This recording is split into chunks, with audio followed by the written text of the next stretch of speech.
Hi, this is the third and final episode of Architecture of Machine Learning Systems, how to build a software solutions from machine learning models. In the previous episode, we focused on decision making. In this part, communication, documentation, and how to become an architect for data science projects. You remember the requirements part, where to get the list of requirements as complete as possible, you need to address various business and technical stakeholders. Now, when you have a plan, you need to share and discuss it. Your discussion partners are usually very different. They look at the solution from different perspectives, so you need to understand all those perspectives. And you need to master different communication formats and create different artifacts for them. Let's go through these formats and artifacts. Technical people who contribute to your solution, data science team, data engineering team, platform team, are very well served by diagrams. For this, I recommend you unified modeling language, a visual language for describing architecture. UML has 23 diagram types, but I think you need only 4 of them. UML is also specified in a great detail, but I do not think you need to memorize all the 750 pages of specification. You should basically be able to visualize your plan on a whiteboard. So the 4 diagrams you need are component diagram, deployment diagram, sequence diagram, and activity diagram. Another artifact you also have to pay attention. In part 2, we discussed how much you should focus on the API you expose and consume. Learn how to design API and write API descriptions. You should know about both communication types, synchronous, which goes mostly by REST, and asynchronous, which goes very often with messaging. And you should be able to provide API description to the team which consumes your functionality. Another artifact, most likely, you will also need to give presentation on how AI adds value. Since we are dealing with data, take a look at data storytelling. You can present the same information in a standardized, let's say, boring way, and in a way that inspires people. Data storytelling is a great way to sell your ideas, to convince people and to motivate them to contribute to the success of your solution. Another artifact you need is process documentation. If you want to make sure that every completed task meets certain quality criteria. Very likely you use or adopt some agile processes, so you need artifacts like definition of ready and definition of done. You also need a ramp up page for the new team members, instruction how create a release, standards your team wants to stick to, and maybe some other artifacts. Depends on your product. So here is a list of different artifacts. I also included wiki pages, tracker tasks, and other artifacts like cost estimation. Now, I divide all the artifacts in 2 groups. Those that you use once or several times within a short period of time, like presentation pitches, and those that every employee or stakeholder should be able to look up every time. That artifacts need more love from your side.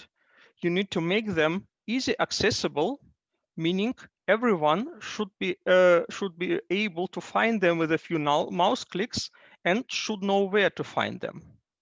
And second, they should be always up to date. Outdated documentation is a source of great harm when people work according to outdated decisions. And they most likely do this because people rely much more on written text than on spoken text. I suggest two strategies to keep your necessary artifacts up to date. First, establish a culture or a process of keeping documentation current. Especially include updating documentation in the definition of done criteria. And second, do not be too detailed in all documentation you create or your team members create, except the API description. Create only diagrams that are essential to understand your systems. That's pretty it on documentation artifacts, but there is one piece of advice I want to emphasize about communication at all. The communication very often needs to be proactive, and that's why. Once you are gathering requirements, do not expect stakeholders to give you everything you need. Sometimes they do not tell you things that are obvious to them. Sometimes they do not introduce you to people who are involved with product and you are delivering. So to cover all the items in your requirements checklist, you need actively to make appointments. Also, do not expect all your team members to ask about the decisions made. You push these decisions before they start working, otherwise they might start doing something else. You also cannot expect the infrastructure team to come and ask which servers and storage you need. Again, you need to open up the communication. And also important to inform the business of the expected delivery date and work with them to analyze how the new feature will impact existing processes or perhaps really require new. And if that is the case, they should plan some staff time before your feature goes live. So last point about communication, communicate proactively. Now for the last part, which is about personal development. How as data science you can get to architectural work and do it well. Before I tell about this, I would like to thank two gentlemen was core class on software architecture I took a long time ago and where my interest in software architecture began. Peter and Gernot are teaching extremely well, and they are also writing books and run a website, act42.de, mostly in German, but they also have content in English. Thank you a lot for your inspiration. So now back to our architectural disciplines. Here you can see again all of them where I added relevant skills. So you can see 4 areas: machine learning, business understanding, technical background like software development, data engineering, and DevOps, and communication plus soft skills. For success in architecture, you should not be the best data scientist or the best communicator. You should be at least okay in all 4 areas. For recommendation how to get there, since this series is for data science folks, I'm not going to recommend you how to grow in data science. I'm also not a communications coach and do not have MBA-like education, so I do not think I can tell you how to grow there. Where I can help you is to get technology background, software development, data engineering, and DevOps. So let me present you a full stack data scientist skill profile, which includes data storages, data engineering, data analysis plus machine learning, programming and quality assurance, DevOps topics like CI/CD, logging, monitoring, and provisioning, and using cloud services. If you fully master it, it empowers you to work on any part of your pipeline and also make qualified decisions. Becoming a full stack data science is also achievable by a single person, but as I said in part 2, you do not need to start looking for a superhero. The work is done better if you make decisions as a team and delegate different packages of architectural work to different team members. So it's sufficient if your team covers all the areas. So back to the question, how to acquire tech skills if you have only ever done data science. The most important advice from my point of view, get your hands dirty.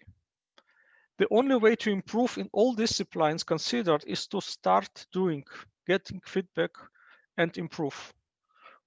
Books, videos, and more advice will only help you grow faster, but not replace it. So getting your hands dirty is easier said than done. When you have a defined set of responsibilities around data science. So let me look at the problem from an organizational perspective. Here I see two options. If the area you want to learn is in the responsibility of your team, a good option is to ask if you can do tasks in the desired area under the supervision of a more experienced colleague.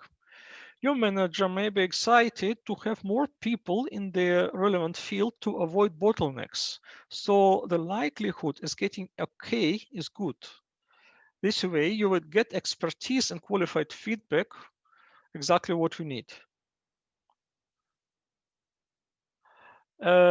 So the good option, if you consider several hiring perspective, is to work in a team with broad responsibility, not only for models, but also for data engineering or for productionizing. This is common in small and medium-sized companies. In large-sized companies, it depends. Sometimes the data science team is responsible for the data product end-to-end, which is also beneficial for learning. But sometimes people who build models and people who productionize them work in different areas, and then it becomes much harder to get a yes for this learning collaboration. Another option to gain skills by working is join a startup or data science department which has been recently founded. There is usually a lot of to do there, and people usually prefer to get things done rather to stick to defined responsibilities. So very likely you will get a chance to work on different parts of your system. The last option, so this is about doing this on work. The last option is to do classes, to read books, and most important, to do pet projects in your spare time, or in sabbatical, or in the time your company gives you for education. So let's move to the list of technologies you can look for. So if you are growing to new technologies by working on a particular product your company is developing, first stick to the given technology stack and introduce new technologies only when if it makes sense from a project perspective. It's not a good idea to introduce new technology just to add a line to your CV. For pet project, you have free choice of technologies to learn, and here I have a list of recommendations. So keep in mind that I'm recording this series in January 2021, so the list may look different in several years, but at the moment, first, I recommend you to adapt the tools you need in any project, at least the version control system, Git, and the shell. Secondly, I recommend you familiarize yourself with data stores. You should at least work with at least one relational data stores. My suggestions here are Postgres or MySQL or maybe Oracle, and at least one document-oriented data store. You can take MongoDB or DocumentDB or Elasticsearch.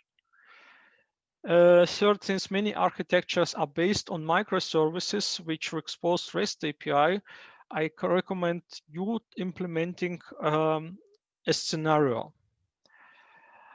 The scenario should include two microservices which expose a RESTful API and have their own data storage. One of data storages I mentioned before, and no less important, a communication between microservices where one service calls another one for getting data. And you should also implement automated testing of your services.